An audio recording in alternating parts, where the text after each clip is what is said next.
pas poisson, et n'importe quoi, des algues. Mais sur le rivage, c'est là où on trie. Maintenant, pour voir quel est le poisson et qu'est-ce qui est poisson, qui n'est pas poisson. Et même parmi les poissons, quel est le bon poisson qu'on peut amener à la maison et le poisson qu'on donne pour le marché. Le Christ de Christ. Comment le Seigneur nous a expliqué. J'ose croire donc, pendant que nous écoutons, l'élection de Dieu est en train de se faire. L'élection de Dieu est en train de se faire pendant que nous écoutons. Parce que Jésus a dit, je ne juge pas. Mais cette même parole que vous attendez est votre juge. Dans le sens, quand tu attends, maintenant, quelle est ta réaction? Quelle est la réponse que tu dis? Qu'est-ce que tu dis de la parole? Parce que la parole nous interpelle, nous invite vers le Seigneur. La parole nous invite à nous confier à lui, cette parole. Alors, comment tu l'attends, comment tu l'interprètes et quelle est ta réaction? Parce que c'est en cela qui dépendra par la suite où nous allons. Alléluia. Le livre de Matthieu. Venez à moi, vous tous qui êtes fatigués et chargés, et je vous donnerai du repos. Prenez mon joug sur vous et recevez mes instructions, car je suis doux et humble du cœur, et vous trouverez du repos pour vos âmes. Ce message, c'est Jésus qui l'annonce. Ce message, ce n'est pas des autres prophètes qui ont annoncé de tels types de messages. Moïse n'a pas parlé de ça. Mais Jésus qui marque le temps, quand il arrive, il nous parle de ça. Il parle comme Dieu. Il parle comme celui qui connaît l'homme. Il parle comme celui qui a créé l'homme. Parce que la Bible nous explique que tout a été créé par lui et pour lui. Quand il nous donne l'avertissement dans le monde et il dira, prenez garde, je mis dans ce monde deux chemins. Il y a la mort, il y a la vie, il y a la malédiction, il y a la bénédiction. Ça veut dire, Dieu connaît parfaitement le monde. Ce monde où nous habitons. Et il nous prévient qu'il y a deux chemins. Et un chemin pour la vie et un chemin pour la mort. Et pourtant, il vient, il va intervenir pour nous dire, venez à moi. Nous ne parlons plus de Dieu qu'on ne pouvait pas approcher, mais nous parlons d'Emmanuel, Dieu parmi nous. Il est venu nous instruire, pour nous parler homme à homme. Ce message est adressé à tous ceux que nous pouvons dire, ceux qui sont fatigués. Fatigués de quoi en fait? Fatigués peut-être de combattre, fatigués de chercher, fatigués de recommencer la vie, fatigué d'essayer à tout moment de corriger ta vie. Cette fois-ci, ça a encore échoué. L'année dernière, ça a encore échoué. C'est le chemin que tu as pris, tu croyais être la bonne. Ça n'a pas été ça. Un échec par ici, un échec par là, un échec dans le mariage, un échec sur le voie, un échec sur le voyage, sur le choix du pays où tu veux aller. Il arrive à un certain moment qu'on est fatigué. Ceux qui réussissent dans le monde, très souvent, ils sont tombés sur le piège de Satan. Parce que l'argent, la richesse de ce monde, a ses lois. L'argent te dit, vole. L'argent te dit, ne sois pas honnête. L'argent te dit, il faut mentir. Nous savons ce que c'est. Pour s'enrichir. Il n'y a que ça à faire. Tromper les autres, corrompre, ne pas prendre la logique, mentir. Ça, c'est le chemin du monde. Mais ceux qui sont de Dieu, parce que la Bible le dira aussi, quand Jésus a intervenu, quand il dit, l'Esprit du Seigneur est sur moi, il m'a oint. Mais toute la liste qu'il a énumérée là, ce sont des gens qui ont des craintes de Dieu. Des gens qui disent, je suis dans le monde, mais ce n'est pas bon de voler. Et tu vas donc essayer de percer ta vie sans voler, sans mentir, sans corrompre. Voilà notre problème. Le monde a la facilité Parce qu'il peut tout faire. Il pêche, il vole, il tue. Pour eux, c'est le but qu'ils poursuivent. Quoi qu'il soit, n'importe quel moyen qu'ils peuvent entreprendre, ils vont le faire. C'est la logique du monde. S'il faut une corruption, je le fais. S'il faut me prostituer, je me prostituerai. S'il faut que je tue, je tuerai. S'il faut, pourvu que j'atteigne le but. Mais après avoir gagné tout cela, c'est la mort aussi qui t'attend. Mais il y en a des enfants de Dieu. C'est pourquoi quelquefois nous parlons de la prédestination. Il y a quelquefois des gens qui naissent dans des familles, mais ils ont un autre caractère. Ils préfèrent se taire. Ils ne veulent pas voler. Ils ont peur. Ils n'arrivent pas à faire ce que font les autres. La corruption, tuer, des crimes. Ça donnait aux drogues et des trucs comme ça. Ils n'osent pas. On ne sait pas pourquoi. Parce qu'en eux-mêmes, ils ont une pensée. Non, ce n'est pas bon. Et c'est pourquoi notre Seigneur s'est souvenu de nous. Parce qu'il existe dans cette planète des enfants, des hommes qui appartiennent réellement à Dieu. Ils ont la nature de Dieu. Comme l'apôtre Paul a dit, nous avons la volonté, mais nous n'avons pas le pouvoir. Alors, Jésus intervient pour dire, quand tu auras fini de chercher, de te débattre, de vie sur de vie, projet sur projet, programme sur programme, tu as commencé peut-être tes rêves depuis 12 ans, que tu as commencé à 14 ans, tu as changé, tu as pris un autre rêve, 18 ans, un autre rêve, 20 ans, un autre rêve, d'autres voyages, d'autres personnes. Mais il y a quelque chose qui est en nous que nous devons reconnaître, le courage de toujours recommencer. Toujours recommencer. Mais nous devons comprendre, quelqu'un nous voit dans tout ce que nous faisons. Dieu sait dire, il est à moi, mais il ne me connaît pas. Il n'appartient pas au monde. Il est à moi. Il ne vole pas. Il ne veut pas se prostituer. Il ne veut pas mentir. Et alors, un jour, le Seigneur, comme il est le maître des circonstances, il te visite et il va te trouver. C'est pourquoi Jésus va dire, nul ne peut venir vers moi si le Père ne l'attire. Il y a une lection quelque part où Dieu est en train d'observer l'univers, tout ce qui habite là, et il le regarde, et il se dit, celui-là ne mérite pas d'être là. Celui-là, c'est mon fils, il ne peut pas être là. Tu vis une vie d'échec. Il y a des choses qui t'arrivent que tu n'arrives pas à comprendre. Et pourtant, tu ne veux pas être le mauvais. Tu ne veux pas pratiquer cette vie que font les autres. Il y a une certaine crainte. Plutôt mourir. Non, ta vie ne finira pas comme ça. Il y a un sauveur pour nous. Dites Amen. Amen. Et c'est comme ça, le Seigneur vient, il dit, venez vers moi, vous qui êtes chargés, fatigués. Nous sommes fatigués de nous battre. Nous vivons comme des orphelins. Nous vivons comme sans Dieu, sans espérance. Nous sommes fatigués. On ne sait pas dans quelle porte aller toquer. Et un jour, quand on est fatigué et qu'on a compris cela, alors Jésus nous invite. Et voilà, comme aujourd'hui, tu viens, tu dis oui, je viens vers le Seigneur. Et le Seigneur vous dit, je veux vous donner du repos. Je vais vous donner du repos. Et ce repos consiste à ce qu'en venant vers le Seigneur, la première des choses, c'est viens et assis-toi. Tu es fatigué. On te donne de l'eau froide, bois. Quel est ton problème? Prends ton fardeau et que tu mets là. Et maintenant, Jésus commence à nous donner deux instructions. Les instructions qui sont par l'évangile et qu'on nous prêche tout le temps, qu'on est en train de nous dire et de nous répéter cela. D'abord, le Seigneur nous annonce, arrêtez de courir comme tu le fais. Vous êtes étrangers sur la terre. Bientôt, vous êtes là, vous apparaissez, bientôt, vous allez quitter cette terre. N'y donnez pas votre âme. Ne t'accroche pas aux choses de ce monde.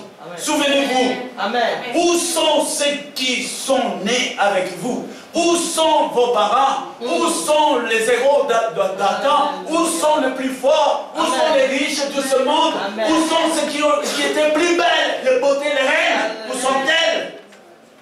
Aujourd'hui, tous sont dans cette terre. Au point où je me pose des questions. Y a-t-il un endroit sur Terre où il n'y a pas de squelette d'hommes sur Terre? Aujourd'hui, nous sommes combien? 7 milliards. Dans 100 ans, si Christ ne revient pas, il y aura 7 milliards de tombeaux. Certainement. Et nous serons remplacés peut-être par 8 milliards. Ça, c'est sûr. Et le Seigneur nous fait dire, il fait nous comprendre, nous sommes passagers. Tu es dans un avion. Tu as juste payé ta place. Ne commence pas un commerce dans l'avion. Ne commence pas à établir ta tête pour faire tes rideaux. Je dis, moi j'habite ici. C'est l'avion, c'est du passage. Amen. Tu es dans un bateau. Amen. Tu t'es embarqué pour un moment. Il y a un port quelque part. Et ne descends pas avant. Souviens-toi où tu vas. Ce n'est pas parce que les bateaux accostés quelque part, on est arrivé, tu descends. Non, pose la question. Parce que notre voyage nous conduit dans un lieu que le Seigneur est allé préparer pour nous. Amen. Je dois avoir un objectif fixe dans ce que je fais. Et c'est pourquoi les conseils ou les paroles de notre Dieu commencent d'abord à nous dire à nous intéresser des choses passagères. Des choses passagères. Des choses qui, autrefois, qui finalement ont pesé lourd sur notre dos. Parce que nous croyons que c'était ça l'objectif. Je croyais que l'objectif était quoi? L'objectif c'était le mariage. Non, ce n'est pas ça le mariage. Parce que même dans le ciel, il n'y a pas de mariage, ni homme ni femme. Non, ce n'est pas la maison. Non, ce n'est pas la maison. Parce que des 4 étages, tout ce qu'on a construit, des châteaux, vont rester ici. Ce n'est pas ça l'objectif. Et beaucoup ne regardent pas cela. Mais il y a un jour pour chacun. Comme j'avais dit l'autre jour, nous connaissons nos dates de naissance. Mais Dieu se cache derrière une date que vous ne connaissez pas. Et vous ne savez même pas quand il va venir. Nous parlons de la fin du monde. Mais moi, je n'ai pas peur de la fin du monde. Parce que ceux qui meurent aujourd'hui, c'est la fin du monde. C'est la même chose. À quoi ça sert d'attendre ce qui va venir si tu n'es plus de ce monde? Et ça se passe chaque jour. Et si le Seigneur nous a dit, vous êtes étrangers sur la terre, réfléchissons. Ce n'est pas le moment de s'en accaparer de tout, mais de trouver l'idéal. Amen. Quand on vous donne une banane, vous ne mangez pas avec la peau, parce qu'il y a l'idéal et l'accessoire. Il faut vérifier. Ça, c'est à jeter, et ça, c'est à manger.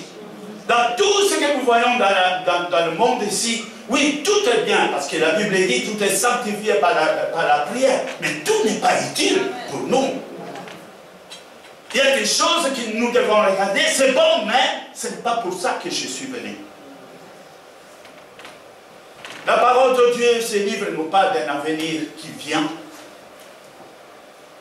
Ce n'est pas pour ici. Le Seigneur l'a dit lui-même. Je m'en vais pour vous préparer une place. Et s'il n'y en avait pas, je vous l'aurais dit. Alors quand le Seigneur vient, non pas seulement il nous l'a dit, mais après avoir payé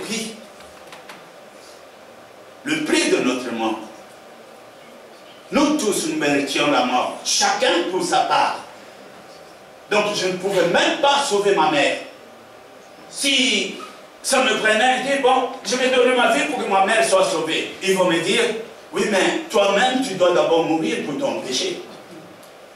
Il faudrait une autre vie pour ta mère.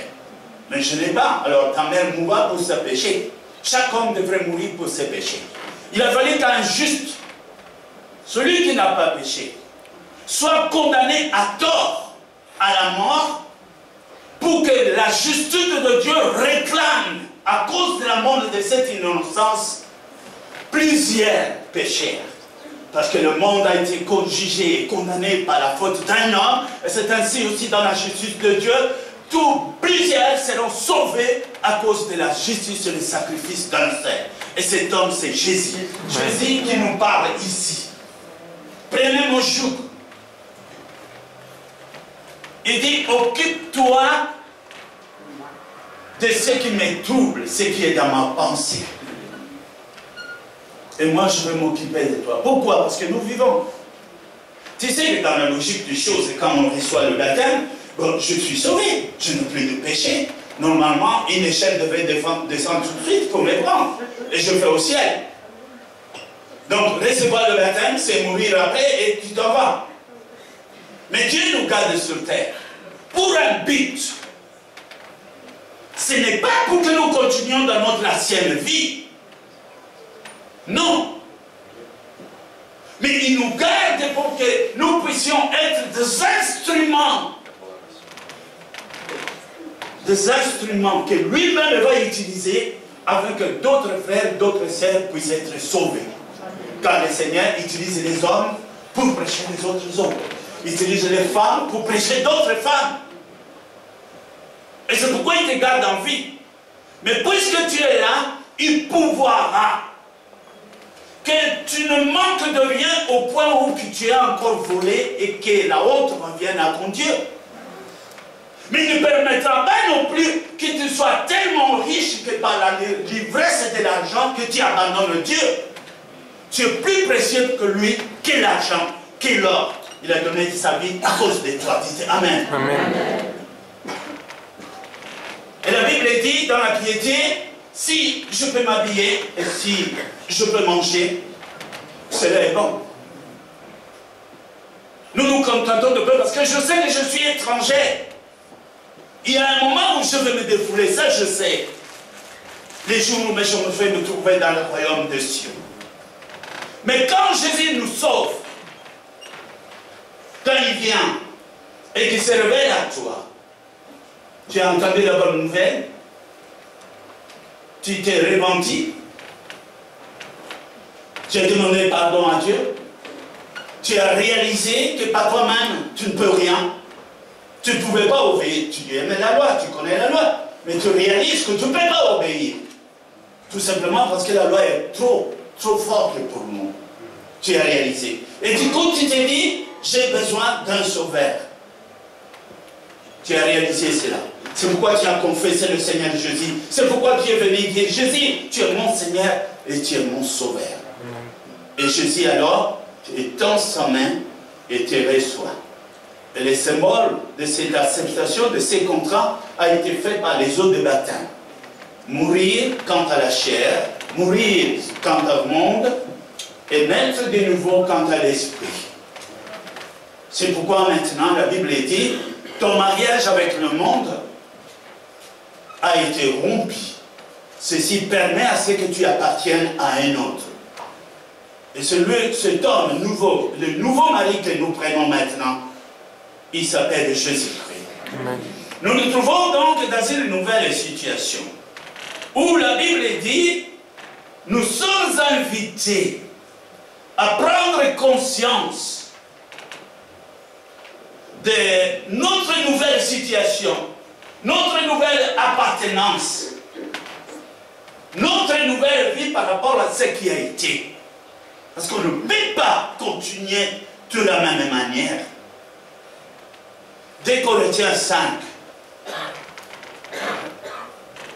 verset 17. Si quelqu'un est en Christ, il est une nouvelle créature. Les choses anciennes sont passées, et voici, toutes choses sont devenues nouvelles. Il s'agit de quoi au fait? Quand on est en Christ, on est une nouvelle création.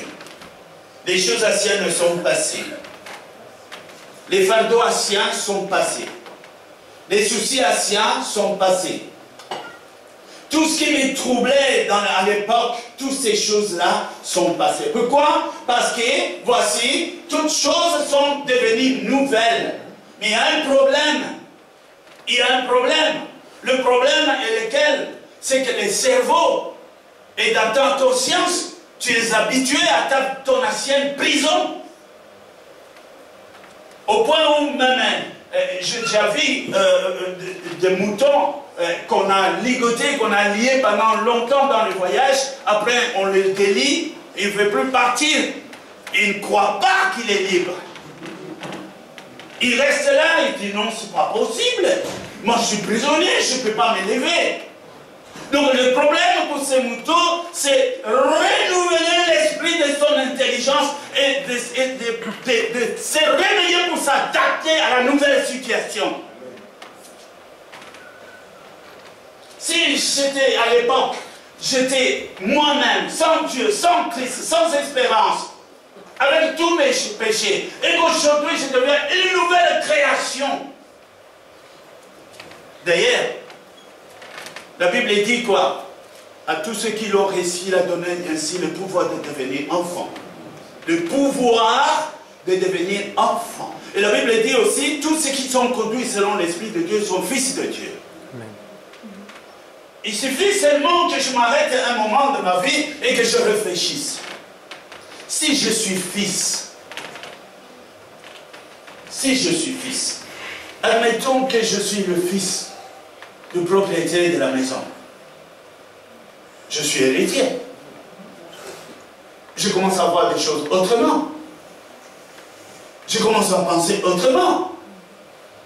Ça veut dire que j'ai l'immobilier, moi. C'est un héritier. Il sait que ce qui est dans son père, il appartient. Mais ici, il s'agit de Dieu.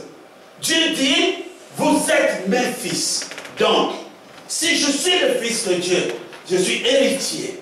Mais comment se comporte un fils? Le fils a une certaine autorité.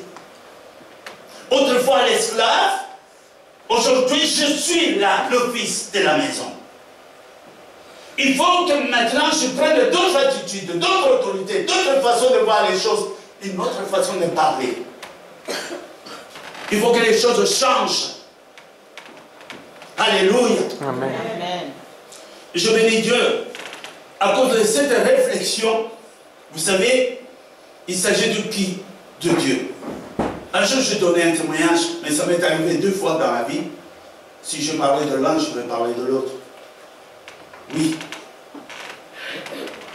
Vous savez, depuis les temps, le jour où j'ai compris que je suis fils de Dieu, vous direz ça aux musulmans, hein, parce qu'ils ne veulent pas écouter que Jésus est fils de Dieu. Alors tu les dis, pas seulement Jésus, nous aussi. Nous sommes des fils de Dieu. Dites Amen. Amen. Depuis les temps que j'ai compris ça, ça veut dire que tout ce qui appartient à mon Père m'appartient. Vous comprenez? C'est question de foi. C'est comme ça que ça signifie. Si Dieu me proclame fils, je suis alors ça. Alors il s'est fait qu'un jour, une goutte d'eau a essayé de me mouiller quand je ne voulais pas. Il a plu et c'était vraiment un mauvais moment. Je ne voulais pas me mouiller. Je ne voulais vraiment pas. Mais je ne pouvais pas courir. Je pouvais courir, mais c'était impossible. Je ne pouvais pas courir 5 km. Et là, quelque chose m'a dit, tu es fils. Et celui qui a créé la pluie m'a donné aussi l'autorité. Alors on va voir un peu ça. Et j'ai dit à la pluie, je ne veux pas me mouiller. Alors, je ne cours pas, mais je m'assois ici. J'ai appelé mon frère, fini de courir, on s'assoit. On va rester ici, la pluie va aller ailleurs. Bon, tu vas me dire que j'étais fou. Oui, j'étais fou. Et s'il y avait quelqu'un là, il me dit, Fritz, tu es fou. Oui. Sauf la pluie a compris que je n'étais pas fou. La pluie a écouté. Bien aimé, la pluie a des oreilles, n'est-ce pas? L'eau a des oreilles, n'est-ce pas? Tout ce que vous voyez là, ils ont des oreilles. Ils ont entendu la parole du Fils. Et voilà que tout à coup, je me rends compte, nous nous trouvons devant, entre un cercle de 10 mètres, il y avait un vent terrible là, on n'était mais pas une goutte d'eau. Pendant 1 heure, personne n'a été mouillé. Écoute, si cette situation était arrivée avant que j'aille encore mes fardeaux, nous serions mouillés. Mais la Bible dit, renouvelle l'esprit de votre intelligence. Rentre dans ton identité. Ordonne et commande comme un fils. Et vous allez voir cela. Amen. Jésus a dit, vous ferez même de plus grandes choses que je n'ai pas faites.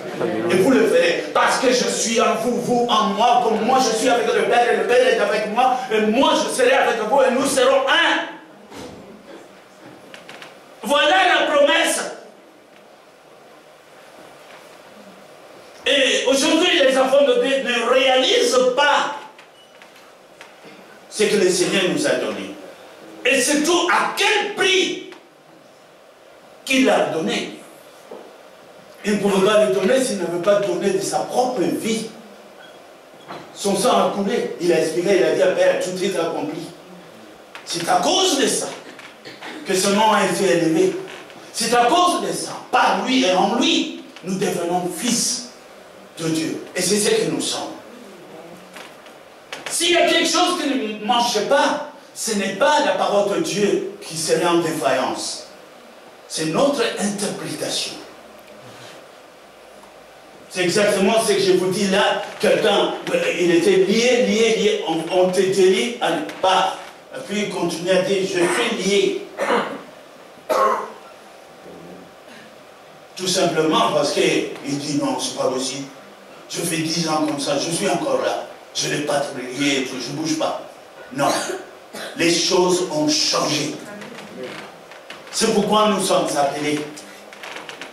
Parce que ces fardeaux que nous portions dans le monde, ces fardeaux que nous avons au-dessus de nous, c'est justement ces fardeaux que le diable utilise pour faire de toi un pécheur, même un criminel. Car tu cherches et tu ne trouves pas. Et si tu ne trouves pas, le diable commence à te proposer. Tu veux l'argent? Oui. Tu perds ton temps. L'argent se trouve à la banque. Tu n'as qu'à aller chercher. Et pour aller à la banque, tu fais non, prends des armes. Et ensuite, j'ai tué. Et tout ça aggrave ta situation devant Dieu. Tu veux l'argent, je ne trouve pas. Mais tu es belle. Change ta façon de t'habiller. Habille-toi sexy, ça va marcher. Et sors le soir. Tu vas voir les hommes. Ils vont te donner de l'argent. Oui, tu vas avoir l'argent. Mais de l'entretemps, ton nom est sali. Ton corps est un don que Dieu t'a donné. Le plus grand don que Dieu nous a donné, c'est notre propre corps que nous devons prendre soin. On ne peut pas utiliser ce corps comme un instrument de cupidité ou de la prostitution ou quoi que ce soit pour gagner de l'argent. Parce que l'argent, ce n'est pas ça le bonheur. Plus tu cherches l'argent, plus tu en auras encore besoin. Ceux qui ont cherché 10, ils ont cherché 100 après. Et ceux qui ont trouvé 100, ils ont cherché 1000. Et ceux qui ont trouvé 1000, ils cherchent encore 10 000. Et ceux qui ont 10 000, ils cherchent 100 000. Et quand ils cherchent 100 000, ils vont chercher 1 million. Mais au même moment, les dépenses te suivent de près, juste là. Tu as 1 million et les dépenses vont à 980 quelques. C'est juste là. Et tu vas dire encore plus d'argent. Ça veut dire plus de crimes, plus de corruption, plus de malchance. Alors la porte de l'enfer est grandement ouverte. Le moment est venu pour réfléchir. Nous avons des exemples devant nous. Il y a eu des gens qui se sont dit riches. Comment ils terminent? Je n'ai jamais vu quelqu'un être enterré dans l'espace parce qu'il était riche. Nous tous, dans la terre. Et même quand on déterre, il est difficile de trouver et de reconnaître les ossements d'un riche et d'un pauvre, d'un blanc, d'un chinois. C'est difficile. Oui, dans les ossements, peut-être, lui, la tête et tout ça. Mais tous les os, c'est le même. Ça peut se confondre même avec le singe. Nous finissons dans la poussière parce que c'est corps est poussière. Et rentrez là la poussière. Mais nous ne sommes pas poussière. Dieu nous a préparé des corps. Il y a les corps charnels, il y a les corps spirituels. La parole de Christ nous invite à préparer ces corps. Un nouveau corps. Ces corps spirituels. C'est pourquoi il te dit, mieux vaut qu'il te trouve habillé, revêtu de sa gloire. Je dois donc commencer par accepter une chose. Mon objectif sur terre, ce n'est pas de gagner le monde, mais c'est d'avoir une identité. Un passeport. Ça, c'est l'objectif. J'ai déjà été plusieurs fois au chevet des morts, de mourants. Et je crois que dans ma vie, j'ai déjà prié pour 9 serviteurs de Dieu qui mouraient. Peut-être 10. Et que Dieu a voulu que je sois là. Ce sont des collègues. Et je partais, et je m'empressais à dire, tu as quelque chose à confesser. Beaucoup me parlaient qu'ils ont cru à un certain moment. Ils ont abandonné la foi. Beaucoup. Beaucoup. Je me rappelle encore d'une sœur religieuse qui m'a dit ça. J'étais sœur religieuse. Mais j'ai quitté. Pourquoi? Un homme est venu me prendre pour me marier. Après, il avait 2 femmes. Quand j'ai compris ça, je l'ai quitté. Mais le couvent ne m'acceptait plus. Maintenant, qu'est-ce que tu veux? Il dit, je vais être sauvé, être guéri pour servir encore une fois le Seigneur. Et moi je dis, pour tes péchés, je suis sûr que le Seigneur va te pardonner. Mais quand ton service, c'est un don. Je ne sais pas ce qu'il va faire. Mais j'ai prié pour ses péchés. Mais après, elle est morte. Tous sont morts, au fait. À chaque fois. C'est quand vient la mort qu'on réalise la valeur de ces livres. Ça. C'est devant la mort que tu réalises. Et qu'il soit béni, l'homme qui était venu me parler de Jésus. Aujourd'hui, celui qui t'a conduit à l'église, peut-être que tu lui dis même plus bonjour. Tu lui diras les jours où tu te trouveras. Merci Seigneur pour avoir envoyé ton fils là, ta fille, pour venir me parler de Jésus-Christ. Parce que, à quoi ça sert, comme Jésus a dit, de gagner l'humanité, de gagner le monde, et si à la fin de compte que tu perds ton âme, la vie, ça va si vite. Je vois ça en moi-même. Il y a une semaine, c'était mon anniversaire. Et je passais à 69. 69, c'est bizarre. Parce que moi, je me rappelle encore des choses qui avaient 4 ans. Je me rappelle parfaitement bien. Et quand j'avais 4 ans, quand j'avais, je me suis dit, ouf, ça va si vite. Moi, je croyais que ça va aller au ralenti. Mais ça va vite, très vite. Même je vois les petits-fils, à peine je vois bébé, et puis je reviens. Déjà, dans mon anniversaire, ils m'ont fait des tas de trucs, de dessins qu'ils m'ont envoyés, et tout ça. Et je rigolais avec ces blessés. Je dis, mais avant longtemps, vous allez être exposé à la réalité. Avant longtemps. On ne sait pas combien de temps nous allons vivre. Et ce n'est pas tout. Nous ne savons même pas ce qui nous attend. Mais si Dieu intervient, si tu te trouves ici et que tu me dis, je n'ai que 12 ans, moi je pense que Dieu a trouvé bon de t'appeler quand tu as encore 12 ans, avant que tu arrives à 14, parce qu'à 14 ans, peut-être que tu vas aller entrer dans les drogues, dans des choses comme ça. Et il le fait. Il intervient au bon moment. Mais le problème, c'est quand tu attends la parole de Dieu, eh bien, réalise et change. Change de vie. Change de vie. Je dirais même, je vous en supplie, change de vie. Ça ne sert à rien. C'est comme si on vous dit, Titanic va couler. Non, ça ne fait rien, donne-moi quand même les billets. Je crois que si tout le monde savait que Titanic n'arrivera pas, il serait parti avec les capitaines et ses matelots. Même les capitaines ne seraient pas partis, n'est-ce pas? Nous ne savons pas où nous allons. Aujourd'hui, le chemin que tu es là, tu te dis que ça va très bien, ça va très bien. Mais qui sait? La Bible dit, à mille nuits, toute chose peut changer. C'est pourquoi nous sommes là. Ici, l'église de Christ est une école de savoir mourir avant de mourir. Je parle souvent des choses difficiles. Mais c'est la vérité. Une école de mourir, une école de savoir mourir, une école de savoir se désintéresser des choses du monde pour ne pas être appâté, pour ne pas tomber dans le piège de Satan, mais nous accrocher de Christ. Car, en ce qui concerne notre vie, je reprendrai la parole de notre ancêtre David. Il a dit, j'étais jeune, je vieillis. Il a pris le temps d'observer le monde. Lisez les psaumes, vous saurez quel type d'homme il était, David. Il était profondément dans la parole de Dieu. Il a les mêmes prières que nous prions aujourd'hui. J'étais étonné moi-même.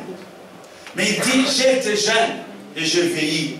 Je ne vis aucun juste abandonné par le Seigneur. ça ne sera pas l'exception chez toi.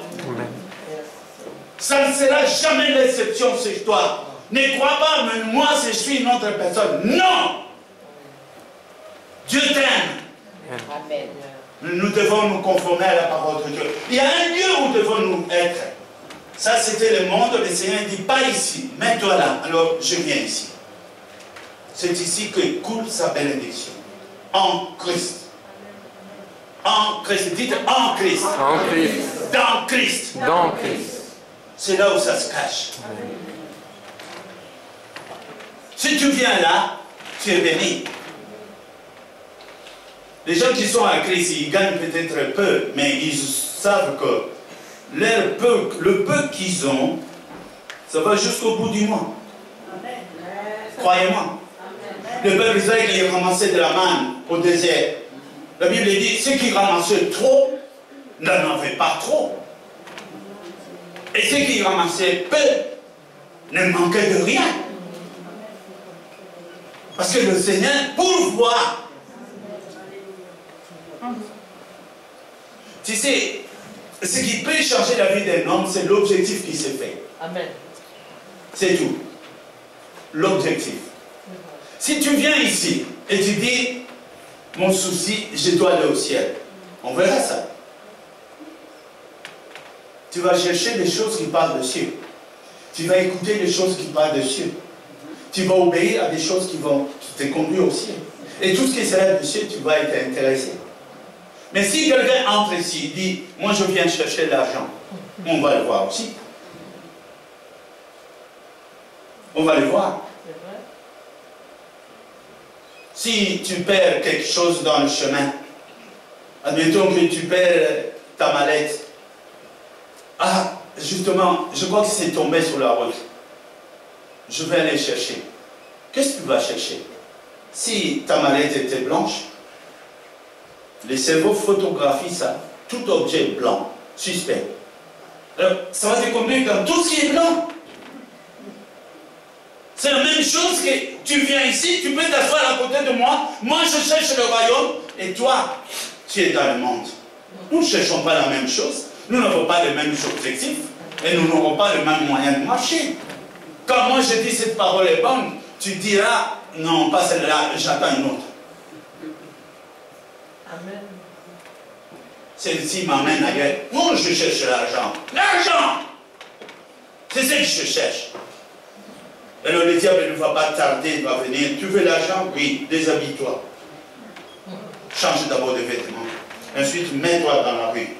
Mais les hommes, non, t'en fais pas. Tu auras l'argent. Tu cherches le fric, oui, va. Mais tu es mort. Tu es mort. C'est l'argent qui ne paye pas. C'est l'argent qui ne sera jamais un héritage pour tes enfants. Un bien mal acquis. Jamais. Il ne faut pas t'attendre à quelque chose. Je pense que Dieu nous aime. Je pense que Dieu nous aime.